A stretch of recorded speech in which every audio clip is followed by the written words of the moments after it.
So welcome to lecture, everyone. We're going to cover section 2.3 today, and it's basically concerned with graphs and linear equations and how to build them, the actual equation, and looking and interpreting the graphs. So let's get started.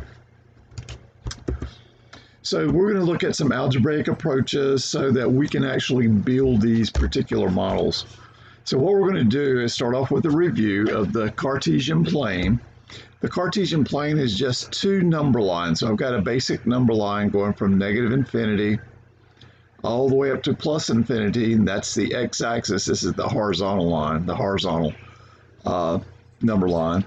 And then I'm going to put another number line vertical, and this is going from negative infinity down to the bottom up to plus infinity, and the origin is this 0, 0 point, so that's in common. So when we do that, we'll be able to graph out different points so that if there's a relationship between the x-coordinate and the y-coordinate, we'll be able to tell. Okay? Any point on this Cartesian plane can be uniquely identified by its coordinates. That's the x value and the y value. So if I picked a point, that corresponding x value and the corresponding height is the y value, uniquely identifies that point on the Cartesian plane. Now we break this thing into four quadrants, quadrant 1, 2, 3, and 4. And the properties up in quadrant 1 is both the x's and the y's are positive values. In quadrant 2, the x's are negative, but up in this area, the y's are positive. X's are negative, y's are positive. And then quadrant 3, and a counterclockwise, here the x's are negative and the y's are negative. So any point in quadrant 3 would have a negative number and then a negative number for the y. Finally, we have quadrant 4, and in this, the x's will be positive, and then the y's will be negative. Frequently, we won't display all of this thing, so if a graph is only, the part that we are concerned with is only in one quadrant, we may push this away so that it's only quadrant 1 that we show up in the graph, so that would be the x and the y, typical to what you would see with the bar graph. So we're going to have an equation, and this equation is going to have some relationship between some x value and y value. So the x values are called the independent variables. Those are the ones that you basically choose, manipulate. Here's time. This is at this time. Where are we at certain time? The y value is the dependent variable. It depends on what value you choose for the x. Okay. So it basically, if I look at these things, there's some relationship between x's and y's. So I take an x, I multiply it times 5, I add 8, that gives me the y value. And what this is asking is, okay, well, do these points, if I use this as the x value, would that be the corresponding y value? So I'm going to check a couple of them here. I'm going to say, well, I've got my relationship. My relationship is y is equal to 5x plus 8. Give me the 8, and I'll calculate what 5 times that is plus 8. So, and I'm asking, is 3, 5? So if I draw a little picture of all the points that satisfy this thing, is that going to be there?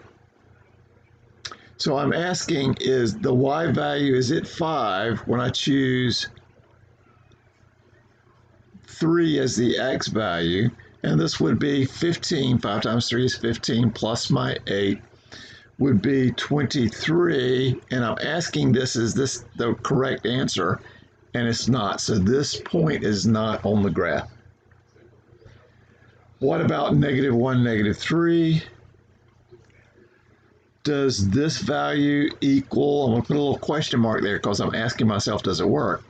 5 times negative 1 plus 8. Well, this is negative 5 plus 8. This side is plus 3. So this is not, that point is not on the graph. So let me kind of bring up one other thing for you right here. Let me kind of get another tab going. And I'm going to bring it up over here, push this out of the way so we can see. And I'm going to bring up this little website called Desmos. And Desmos is just a graphing calculator site that we can type in the equation and it'll give us the corresponding graph. The graph is the set of points that would satisfy this. So those are the points that would satisfy. And if I located 3, 5 on this, on our Cartesian plane, our x value would be 3, here would be 5 somewhere along there. That is not on these points. So let me show you, this point is 0, 8. If I click, I was going to say, hold on, so there's 0, 8. And then if I put 0 in here, that goes away. So 0 plus 8 is 8. 0, 8 is on the graph. Okay.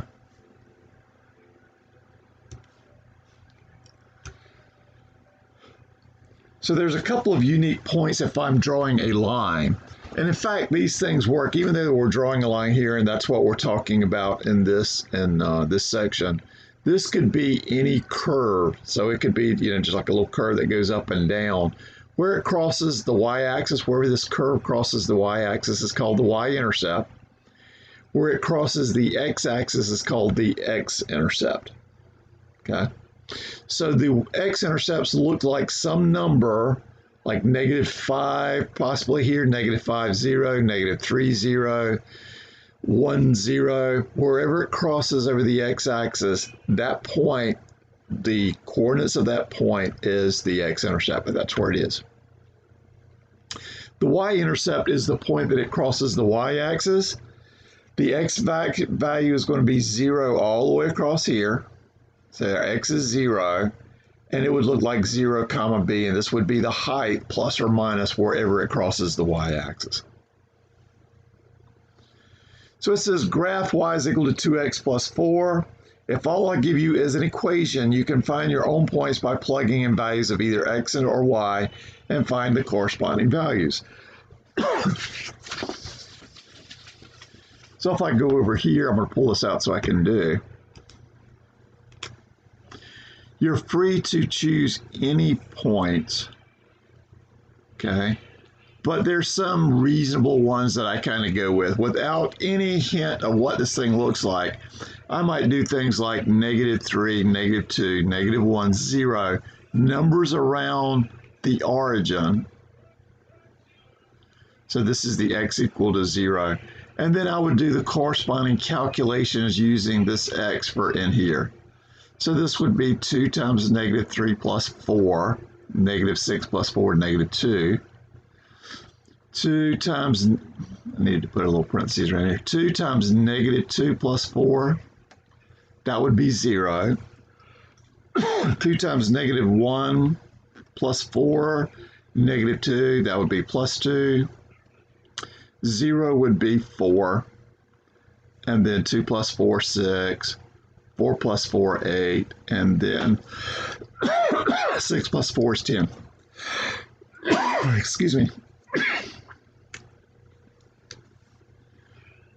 So the coordinates of these would be -3, -2, -2, 0, -1 plus 2, 0, 4, 1, 6, 2, 8, 3, 10. Okay. And then I'm going to make some general comment. All of our lines are going to look like, so a line is going to look like y is equal to mx plus b. The m is the slope, and the b is the y-intercept. Okay. So if I have a line, all I really need is 2 points. 2 points determine a line.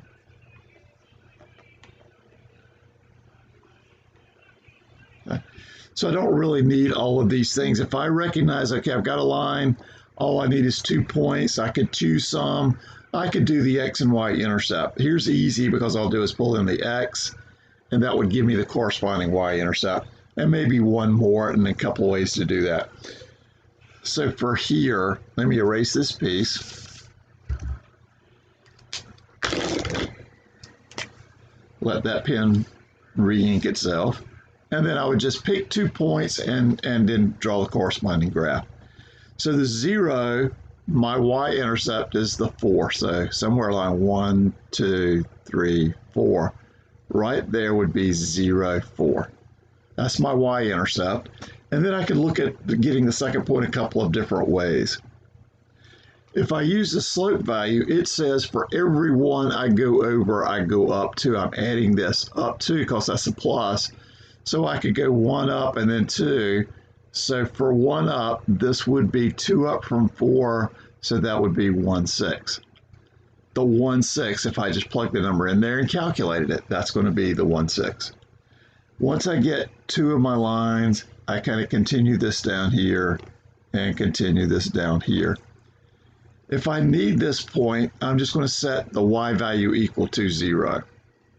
So for the x-intercept,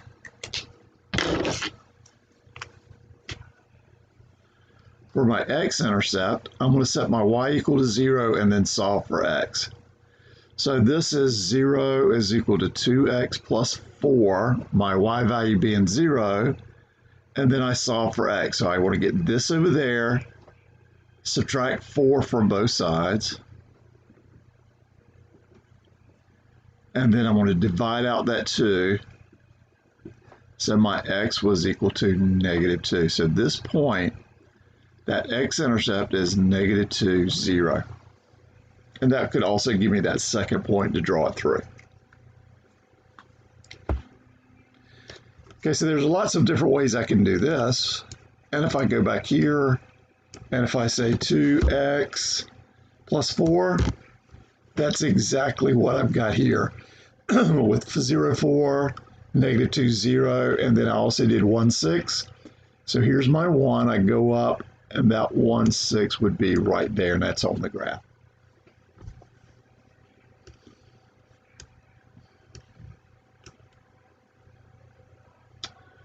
So find 3 points that satisfy the following equation and graph them on a Cartesian plane. Let's just do 0, so that would be 0, -3 if this was 1, 1, -2, and then 2, 2, -1, and we could do as many points as we needed.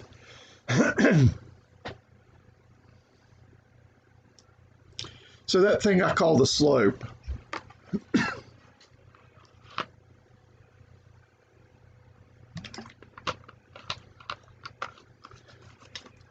it is just basically a picture of the heel.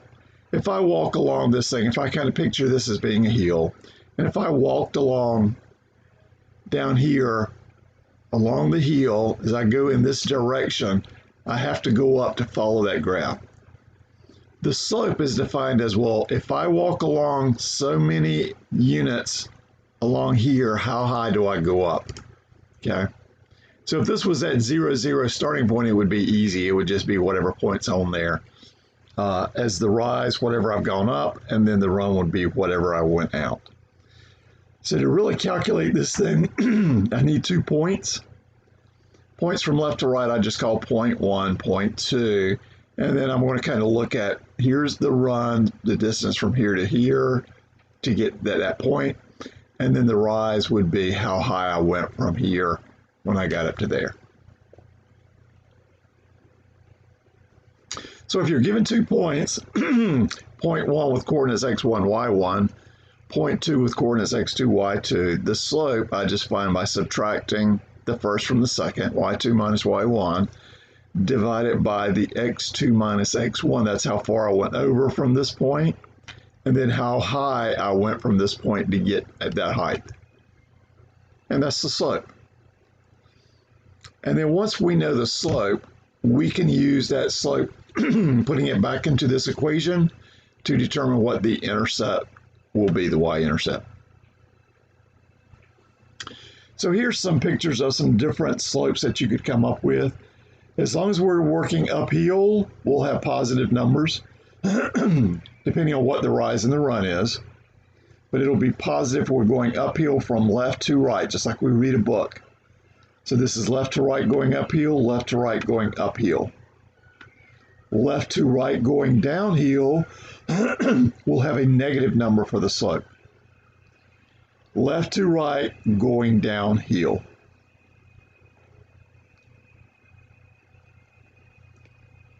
What about lines that go straight up and down vertical? the slope is undefined here. I got 2 points. I don't move anything, but I've got 2 different values of the y value. So that's undefined. Lines that go side to side, I've varied the x component, but I've not changed the y, so the rise is 0. This slope would be 0. So here it is. Always, vertical lines always have a slope of undefined. Horizontal lines always have a slope of 0.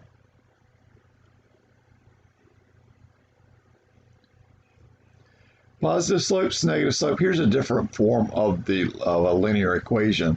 This is the standard form. We can figure out what the slope is, but we have to put it into this form, the y is equal to mx plus b, before we would do it. Y is equal to a constant. So this is just saying if I've got something like this, a is not equal to 0, b is not equal to 0, I either have a positive slope or a negative slope. And again, to define it, I have to put it into this form and then I read it off. Or pick a couple of points that satisfy this thing. Horizontal line, 0 slope.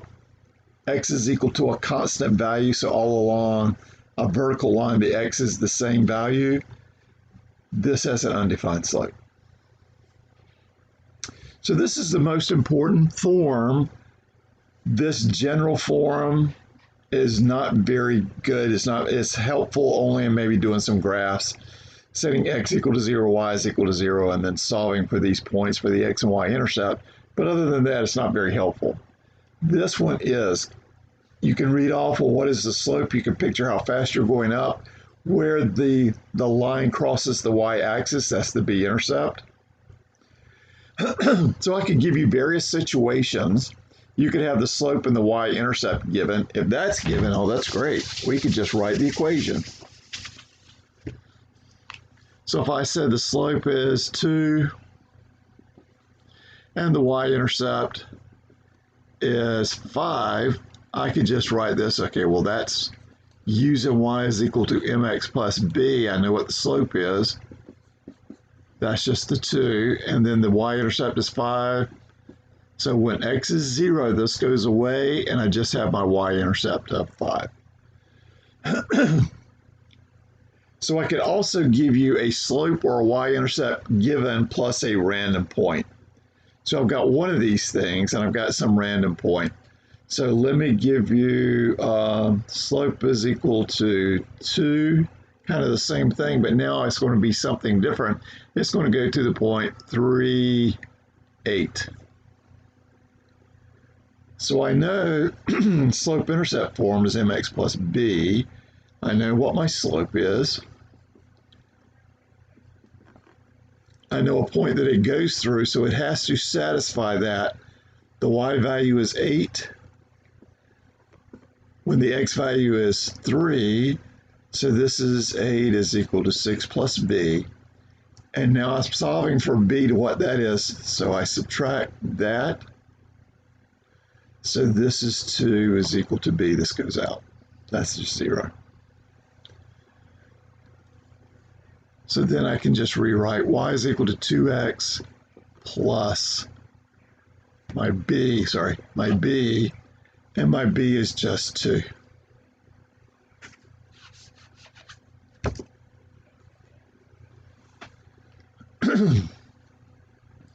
Two times 3 is 6, plus 2 is 8. That gives me this point with the slope. I can do the very same thing if I give you the y-intercept. The y-intercept is, let's go 5, and it goes through, let's go 7, 10. So I know y is equal to mx plus 5.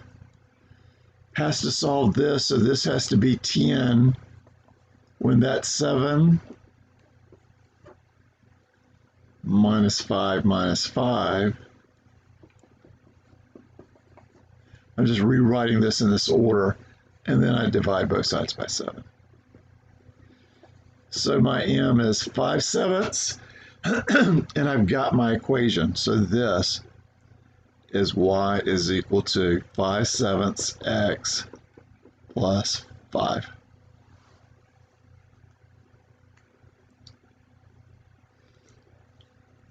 So finally, this is kind of using this directly. And here, if I'm given 2 points, and that's all I'm given, I need an equation of a line that goes through 2 points. And let's just say it goes through the point 3, 5. So if I graph this thing out, let me kind of picture something here since I've already given you the point. Let's say this is 1, 2, 3. So I'll go up, and then this is 1, 2, 3, 4, 5. That's on there, and let's go 5, 10. So I'll go up here about here, and then 5, 10.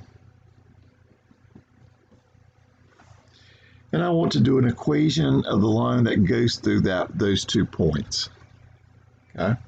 So I always like to picture this thing as being from left to right. This is my x value. This is the only ones I'm concerned with. The first one that I show up on the x is 3. The second one is my 5. So this is my point 1. The coordinates are x1, y1. My second point, I'm just going to call it point 2, p sub 2, and then has coordinates x2, y2. And then I'm just going to use my slope formula, y2 minus y1, x2 minus x1. This is the rise, this is the differences in the y's. Here is the run, the differences in the x, how far I've moved from here to here. I've moved over 5 minus the 3, which is 2 here,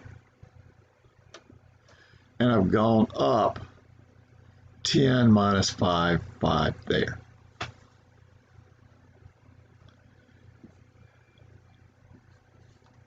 Y2, 10 minus y1, 5. X2 is 5. My x1 was 3. So 5 halves. So now I know my slope. And then I'm free to use any one of these points.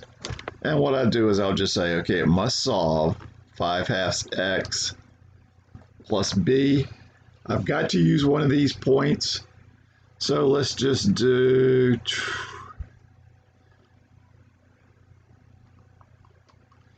neither one of these are going to actually work out pretty, so I'm just going to go y is equal to 5 halves. When x is 5, my y value is going to be 10. So what b-intercept gives me that's going to make that happen? Okay. So this is 5 over 1, 25 over 2, plus b. Get this over here, 10 minus 25 over 2 is equal to b. I've subtracted it from this side. And then I just need to combine fractions. So I've got a 10 over 1 here.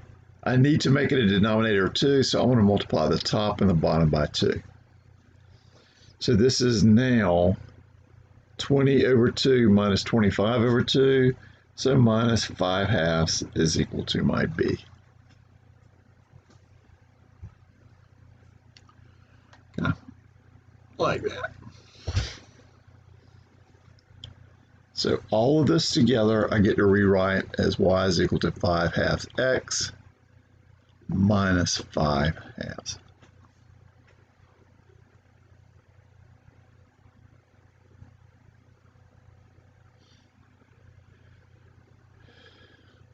Okay.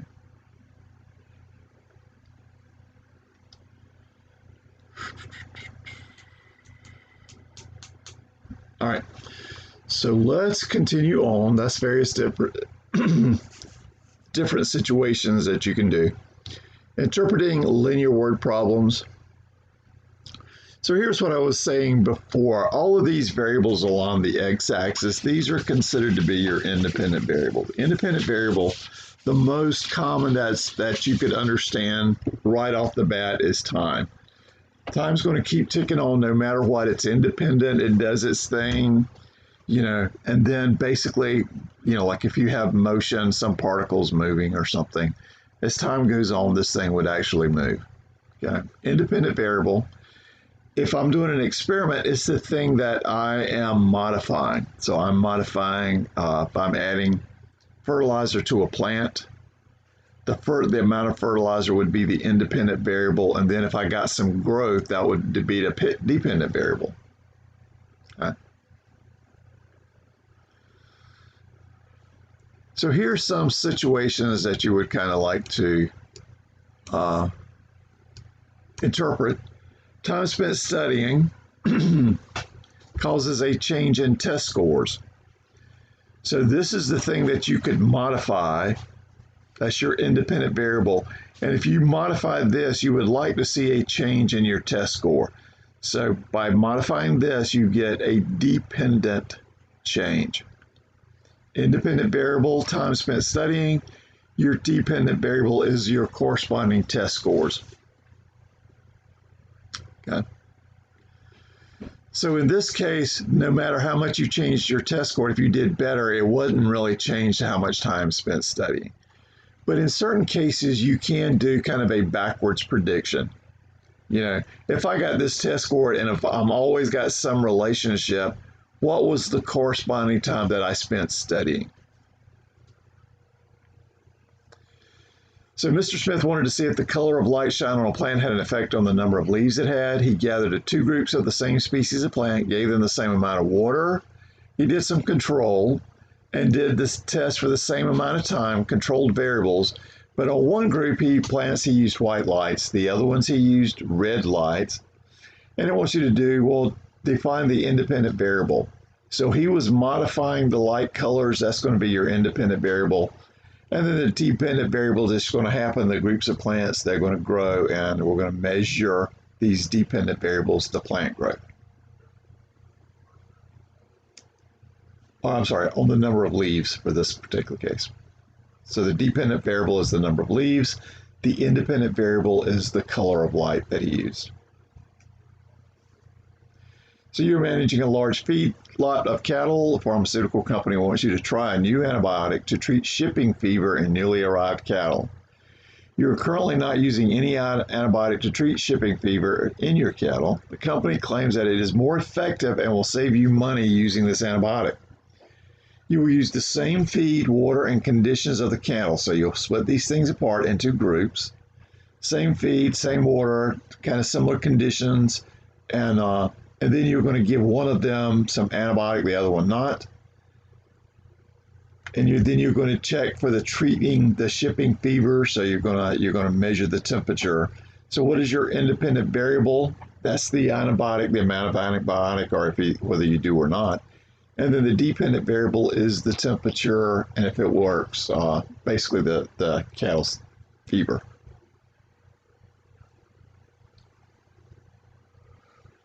Okay, so here's some practice on setting up some simple equations that we can use to either graph, solve for different things. And this is basically we'll work backwards in this case, but it's saying the Mayfield Drama Club is having a 3-day performance of Tarzan. If the tickets are free, they will give away 750 tickets. The math department calculates that for every $1 increase in the cost of a ticket price, that 23 less tickets are sold. Okay.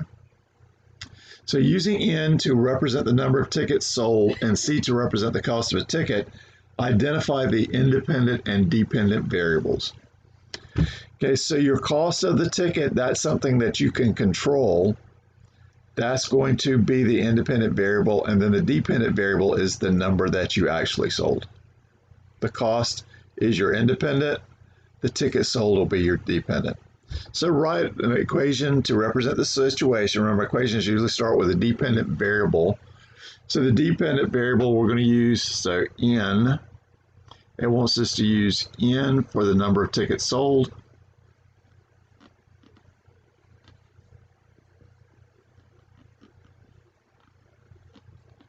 and C is the cost of the ticket.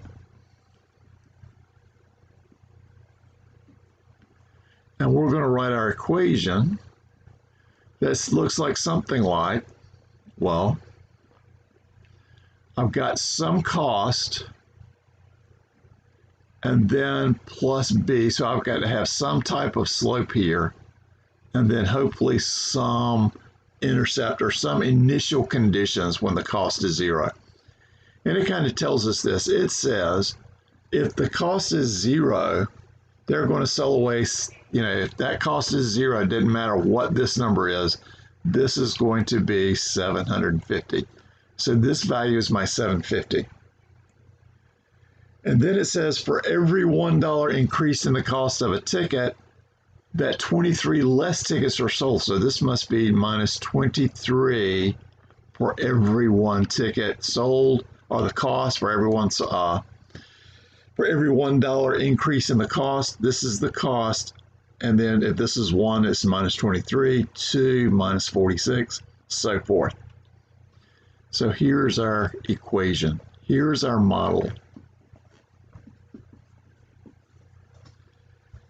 that gives us the number of tickets that's going to be sold depending on the cost of the tickets, $1, $2, $3. Okay. Now, we said normally we can't, this is the dependent variable and we can't modify it. But we can use it as a prediction to say, well, if I would like to sell at least a certain number, what would be the cost setting to be? I want to get some. I want to sell them for some to get some money. If I wanted to sell about this much, how many would I sell? Okay. So it says solve the equation for the independent variable. This is the independent, and that's my dependent. So again, I'm going to isolate. If I want to have this in terms of n, I want to get all the dangling, so all the stuff over here first. I'm going to subtract off that number for both sides. So n minus 750 is equal to negative 23 times c. And then I divide both sides, everything over here and everything over here, by the negative 23. And all I'm left with is that c. Okay? So just as a note, this is fine, but I could also do the negatives in here to write 750 minus n over 23. I just divided that by -1 so that this would be positive. And then wrote it by itself. Okay. So D, it says if 566 tickets were sold, what was the ticket price? So I'm going to say 750 minus 566 over 23, or if I wanted to sell at least 566, what would that cost be? So if I was going to look at that thing, then I'm going to do this. I'm going to pull over my calculator. And I want to do a parenthesis, just like it's written. I want to do all the stuff up top first. 750 minus 566. 750 minus 566 divided by my 23, and then I get 8. Okay. So $8 is what the ticket price was. And for that, this was the $8, 8 times negative 23 plus 750, it should give you the 566.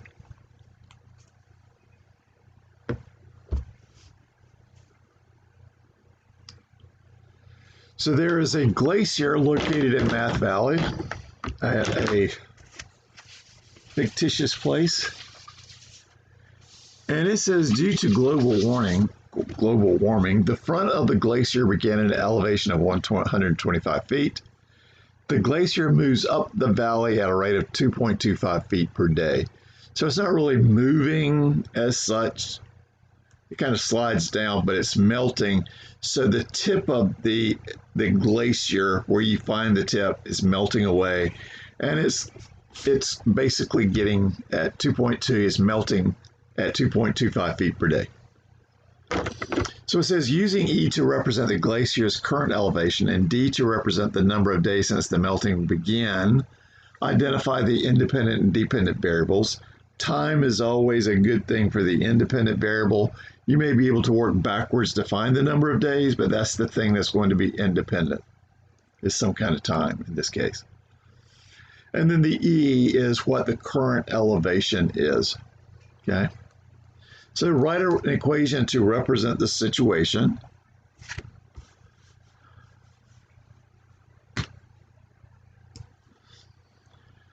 So our elevation, it's going up, it's moving up at 2.25 feet per day, feet per day, times so many days, and that's the D. So for 1 day, it's moving up 2.25 feet. 2 days is twice that, 4.5, and then continue on. And we're starting at 125 feet when D was equal to 0. So if D is equal to 0, this is just goes away, and you're just at that 125 feet. So now we're going to use this to predict, okay, well, how many days is it going to take for this elevation to go up to a certain level? And we're going to solve for D.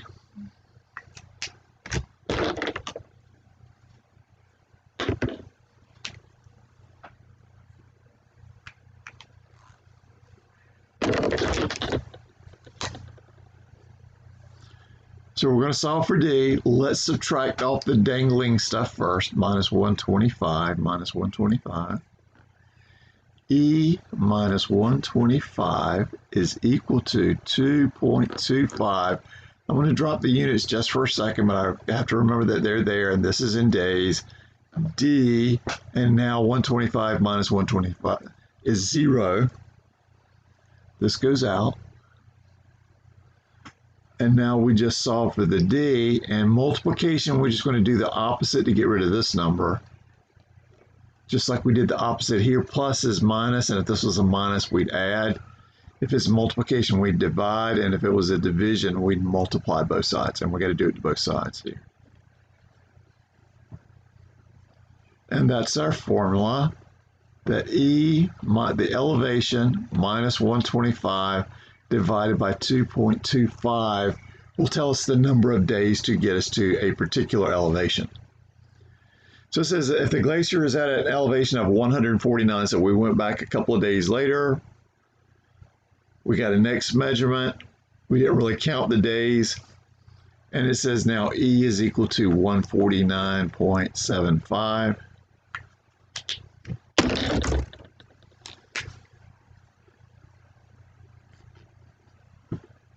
Then what is the number of days? Well, it is 149.75. There's my E, minus our starting point of 125, and then 2.25 feet per day.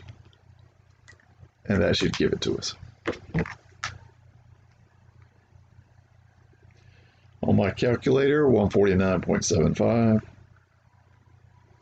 minus the 125, and then divided by the 2.25, I come up with 11, and this is in days, that it took for it to get up to 149.75 feet.